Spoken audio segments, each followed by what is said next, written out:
The hammer struck the final nail into place, and Amanda stepped back to admire what had once seemed impossible.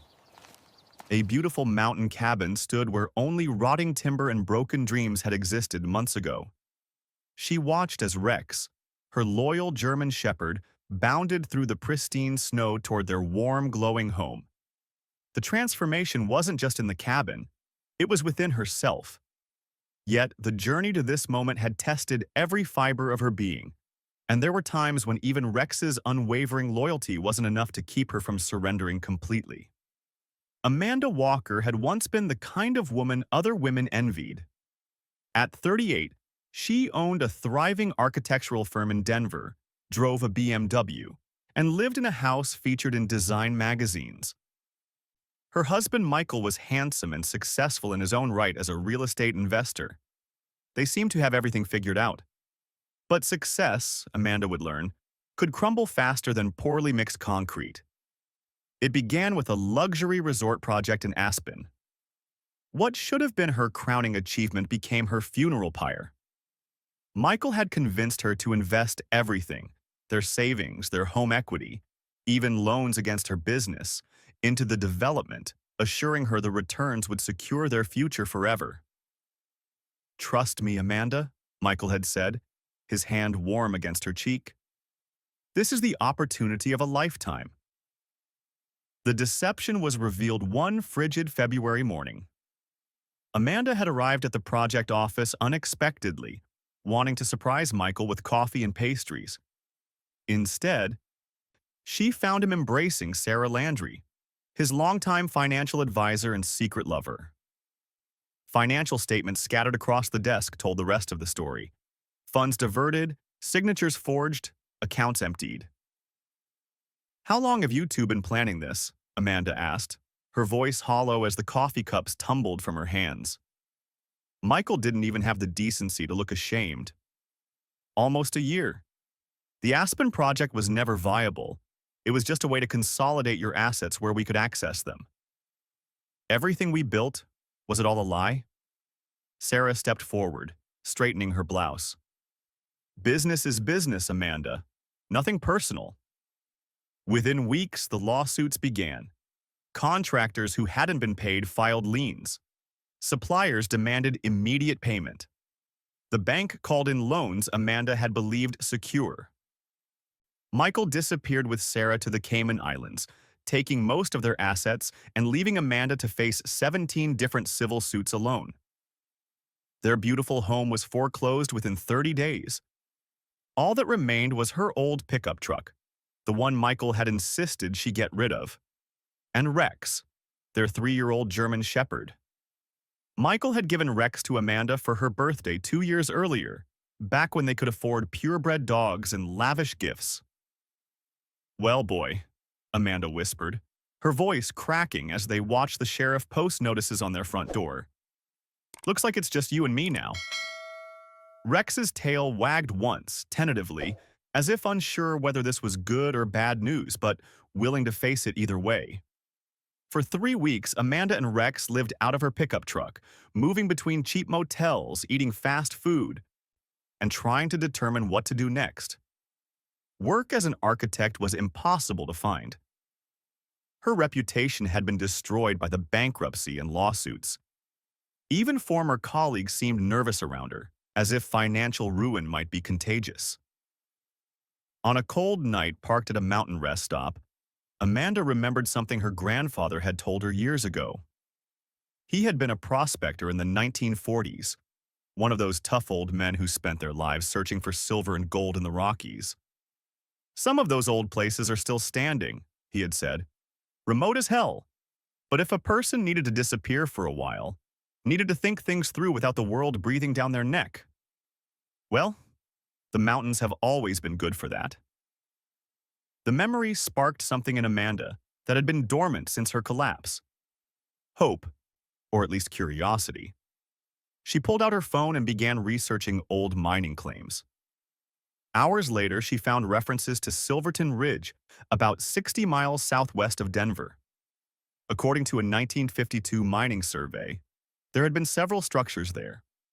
More importantly, as she dug deeper, she discovered something remarkable: her grandfather's name on one of the original claims. The land had been in her family, though it had likely reverted to federal ownership over the decades. Still, the connection felt like a sign. "What do you think, Rex?" Amanda asked, looking at the dog sleeping peacefully in the passenger seat. "Want to see what's up on that mountain?" Rex opened one eye, yawned, and went back to sleep. Amanda took that as a yes. The drive to Silverton Ridge took most of the next day. The paved road ended after 40 miles, replaced by a dirt track that wound steadily upward through pine forests. Amanda stopped twice to move fallen trees from the path and once to let the truck's engine cool after a particularly steep section. When they finally reached the old mining camp, it was more ruins than buildings. Most structures had collapsed decades ago, leaving only foundation stones and scattered timber. But at the far end of what had once been the camp's main path, Amanda spotted something that made her heart skip: a cabin that was still standing. It wasn't in good shape. The roof sagged badly, several windows were broken, and the front porch had partially collapsed. Vines and brush had grown around it, and a pine tree sprouted so close to the north wall that its branches grew through a broken window. But the basic structure was solid. The logs were thick and appeared to be in good condition beneath years of accumulated dirt and moss. As Amanda stepped inside, dust motes danced in the beams of light slanting through the broken windows. In the corner, a small wooden box caught her eye. Kneeling, she carefully opened it to find faded photographs and papers. Her breath caught as she recognized her grandfather's handwriting on a letter dated 1953. "Rex," she whispered, her fingers tracing the familiar signature. This was his place. This was really his. The cabin sat on a small rise, overlooking a meadow that stretched toward a line of aspen trees. Beyond them, the ground dropped away into a valley, with snow-capped peaks rising beyond. The view was breathtaking, but it was the silence that struck Amanda most profoundly. After months of motel rooms by highways and restless nights in truck stops, the complete quiet of the mountain felt overwhelming. That first night, Amanda and Rex slept in the truck parked beside the cabin. She lay awake for hours, staring up at stars more brilliant than anything she had seen since childhood. The Milky Way stretched across the sky like a river of light, and somewhere in the distance, an owl called. For the first time in months, her constant anxiety began to ease slightly. Maybe this was crazy. Maybe living in a ruined cabin on a remote mountain was just another form of running away. But maybe, just maybe, it was exactly what she needed. The next morning dawned clear and cold. Amanda made coffee on her camp stove and sat on the truck's tailgate, assessing the cabin with her professional eye. The roof needed complete replacement. The walls required sealing where the chinking had fallen out. Windows needed glass, and the porch needed rebuilding.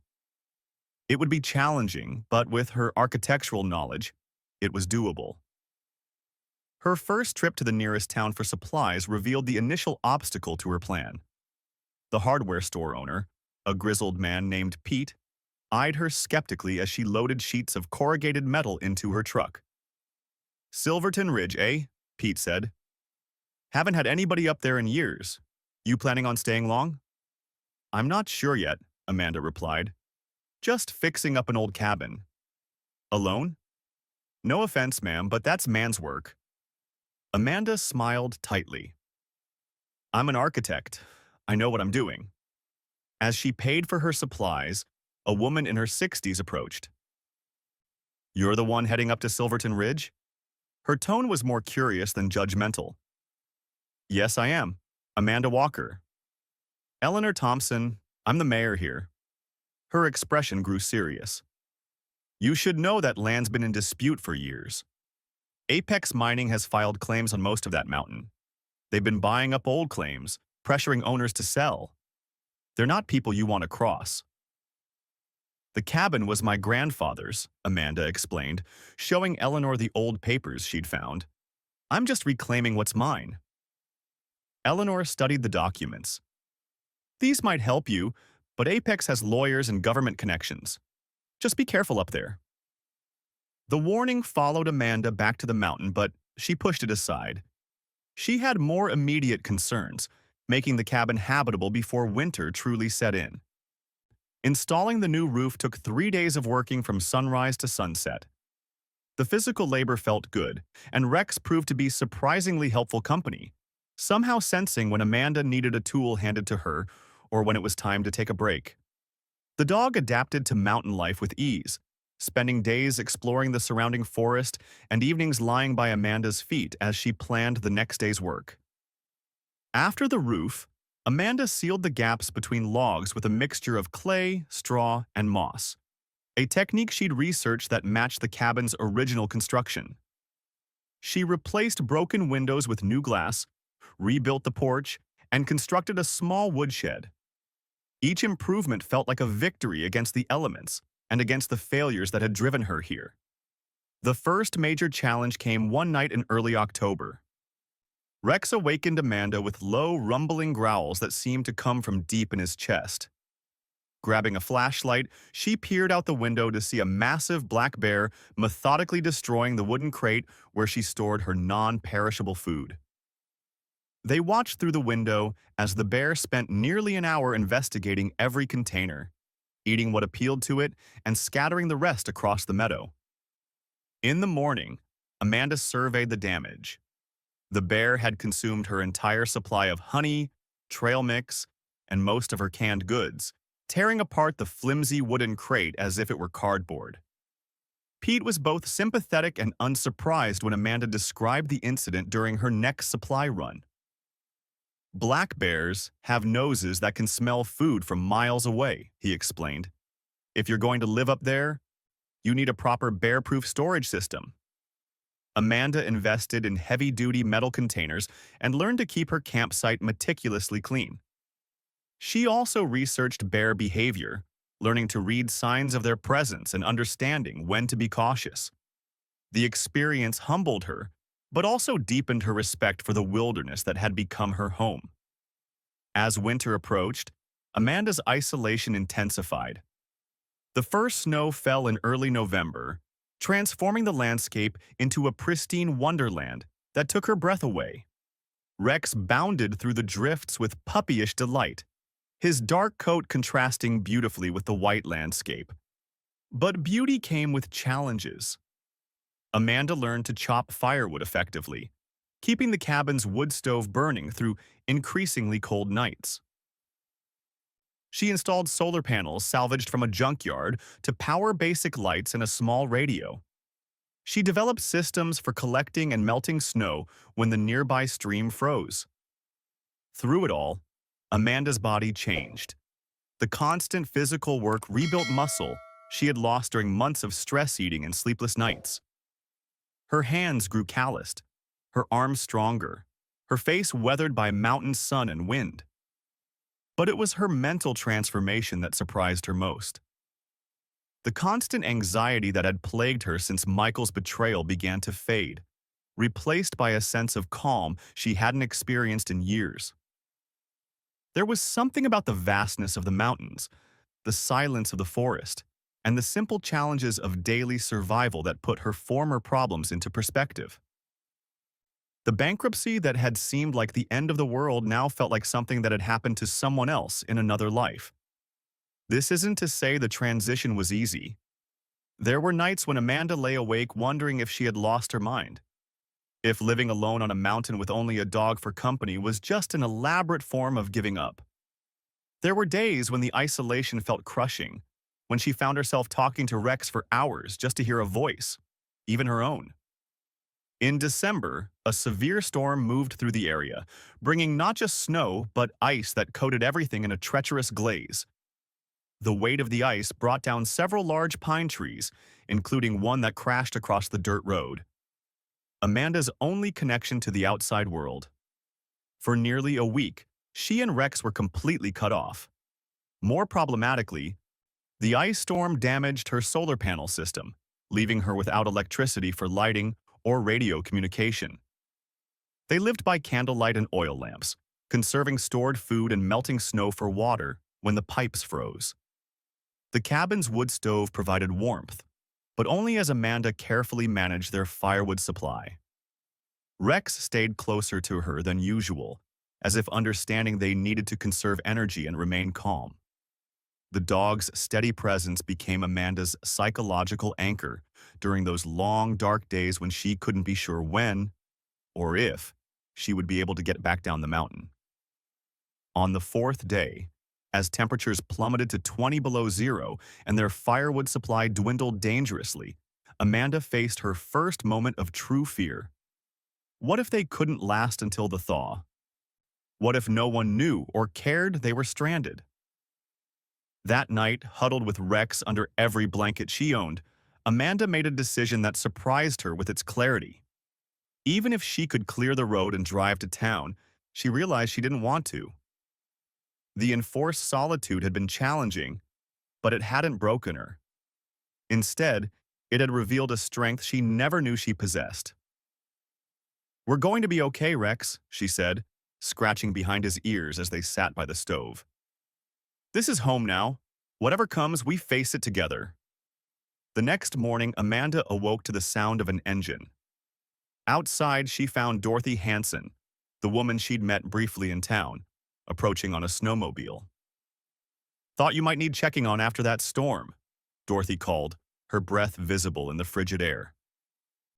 "Brought some supplies and a chainsaw for that tree across the road." Dorothy Hanson's appearance marked a turning point in Amanda's mountain life. A retired park ranger who had been hiking and camping in these mountains for 40 years, Dorothy became both mentor and friend to Amanda over the winter months. "I used to come up here sometimes when I was working," Dorothy said, accepting Amanda's offer of coffee and following her into the cabin. "This old mining camp was one of my favorite spots. But this cabin was ready to fall down the last time I saw it. You've done incredible work here." Dorothy spent that first afternoon sharing stories of the mountain and its history. She told Amanda about the miners who had lived there in the 1940s, about the wildlife that moved through the area with the seasons, and about the few other people who had tried to live in remote locations like this over the years. "Most folks can't handle the isolation," she said. "They come up here thinking they want to get away from it all. But after a few weeks, they realize that being alone with yourself is harder than they expected. You seem to be doing all right, though." As Dorothy prepared to leave, she mentioned something that caught Amanda's attention. "Did you say you knew a James Walker?" Amanda asked, her heartbeat quickening. "That was my grandfather." Dorothy's eyes widened. "Jimmy Walker was your grandfather? Well, that explains a few things. He was a legend around these parts, not for finding gold, but for how he lived. Used to say he'd found what he was looking for, even though his claim never produced much." Before she left, Dorothy gave Amanda a radio frequency that connected to the ranger station in town and introduced her to Tom Morrison, a journalist for a regional outdoor living magazine who was doing a feature on people who had chosen unconventional lifestyles. Tom's article about Amanda, the mountain architect, how one woman rebuilt her life, log by log, generated unexpected interest. Letters began arriving at the post office in town, many from women going through their own life transitions who found inspiration in Amanda's story. One letter came from David Rodriguez, an architect specializing in sustainable building who had been following Amanda's work before her financial collapse. He had admired her designs and was fascinated by how she had applied her knowledge to wilderness living. When David visited the cabin that spring, he arrived with books on off-grid architecture and renewable energy systems. Their professional discussion quickly evolved into deeper conversations about purpose and meaning. David had recently divorced after realizing his urban life and corporate career were making him miserable. "I've designed million-dollar homes that no one really lives in," he confessed as they sat on the porch watching the sunset. "They're showcases, not homes. What you've done here, this is real. This matters.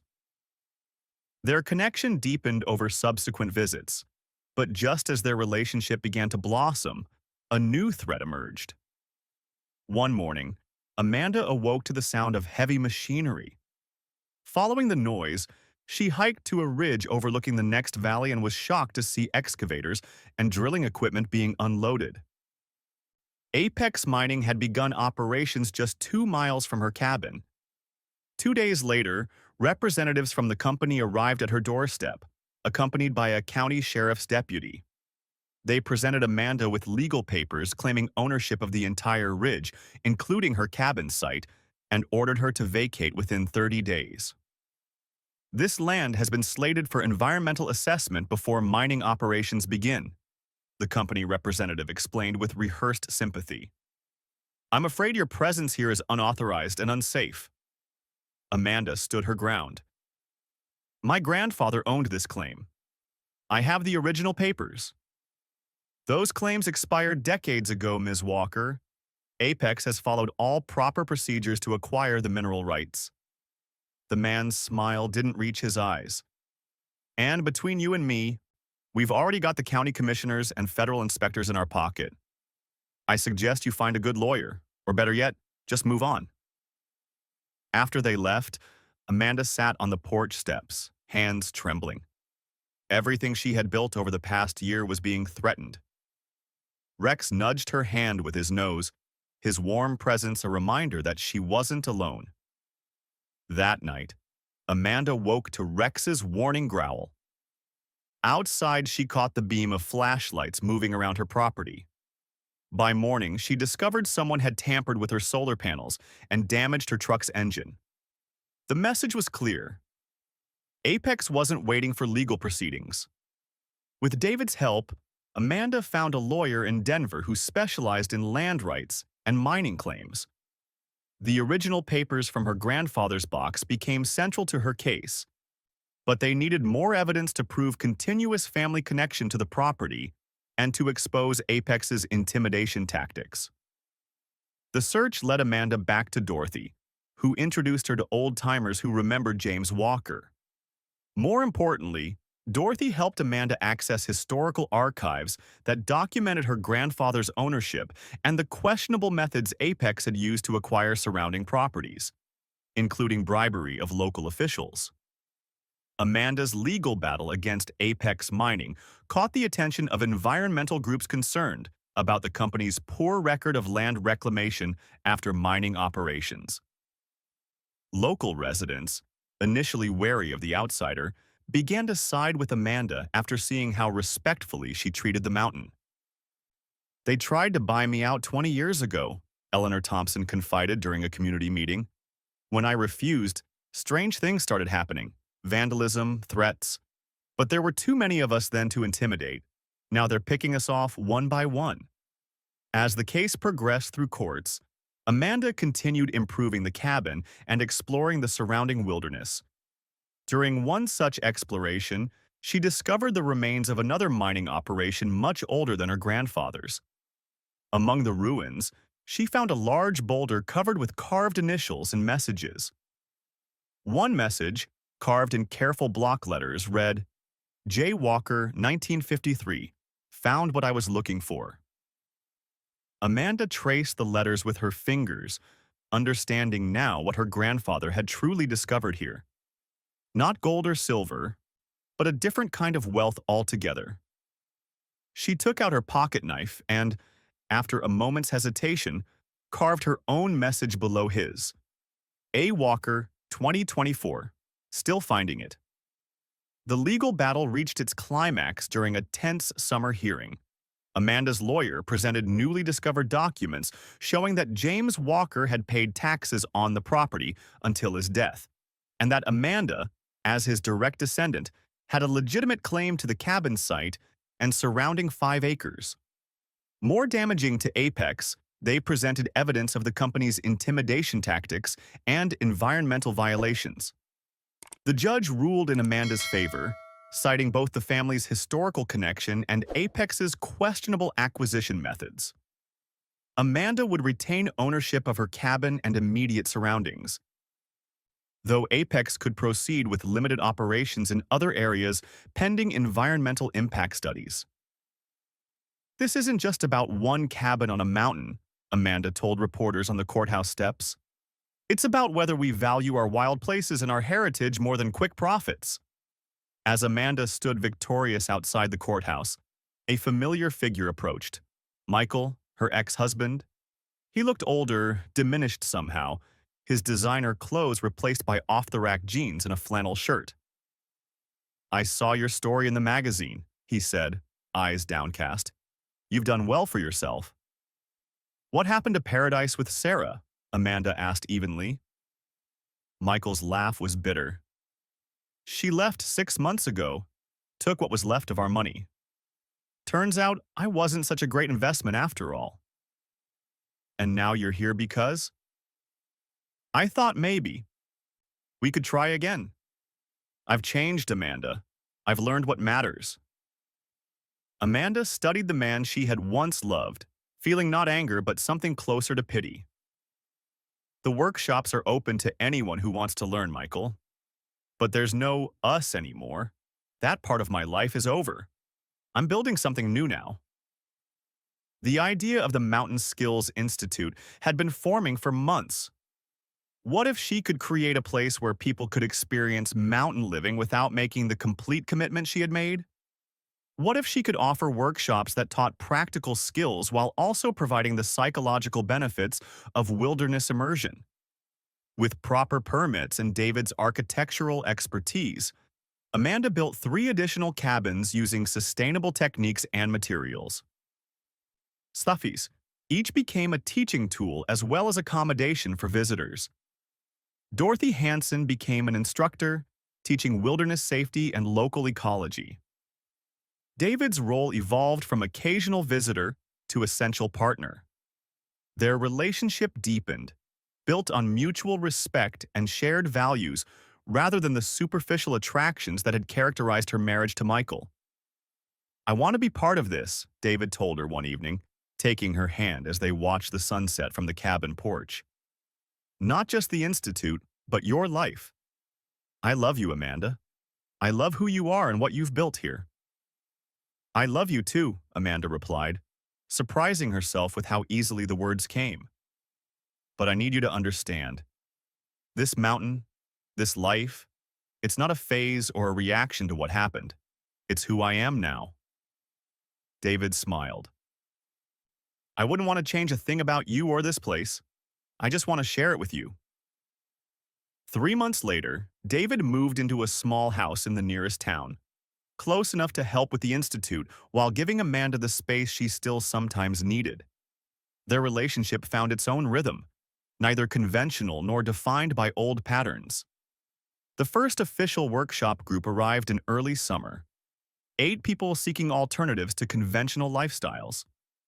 They included a burned-out corporate lawyer from Chicago, a recently divorced teacher from Phoenix, a young couple wanting to build an off-grid home, and several others questioning the paths their lives had taken. As her 3rd year on the mountain progressed, Amanda found herself looking back on a journey that had exceeded her wildest expectations. The Mountain Skills Institute had become financially sustainable, generating enough income to cover its operating expenses and provide Amanda with a modest but adequate living. More importantly, it had given her a sense of purpose and connection that complemented rather than competed with the solitude and independence that had drawn her to the mountain initially. The winter months became a time for planning and preparation rather than mere survival, and each new group of students brought fresh energy and perspectives. 4 years after arriving at Silverton Ridge as a broken woman with nothing left to lose, Amanda had built not just a home, but a life. The cabin was now a showcase of sustainable mountain living, comfortable and efficient but still respectful of its environment. On a perfect September morning, Amanda stood on the cabin's porch with her coffee, watching the sun rise over the peaks. Rex was beside her, gray now around the muzzle but still alert and vital. The meadow was touched with the gold of autumn, and the air carried the crisp promise of the winter to come. A sound made her look up, the distant drone of an airplane passing far overhead. Amanda watched the contrail stretch across the blue sky and thought about the people inside that plane, rushing from one place to another, always in motion, always seeking something beyond their current situation. She didn't envy them. She had found what she was seeking, though it wasn't what she had expected when she first drove up the mountain road with everything she owned packed in the back of a pickup truck. She had been looking for a place to hide, and she had found a place to live. She had been running away from betrayal, and she had discovered strength measured by entirely different standards. The Mountain Skills Institute had its first group of the new season arriving that afternoon. 12 people who, like Amanda 4 years earlier, were questioning the conventional definition of success and looking for alternative ways to live. They would spend 2 weeks learning practical skills, but more importantly, they would experience the profound satisfaction that came from meaningful work and genuine self-reliance.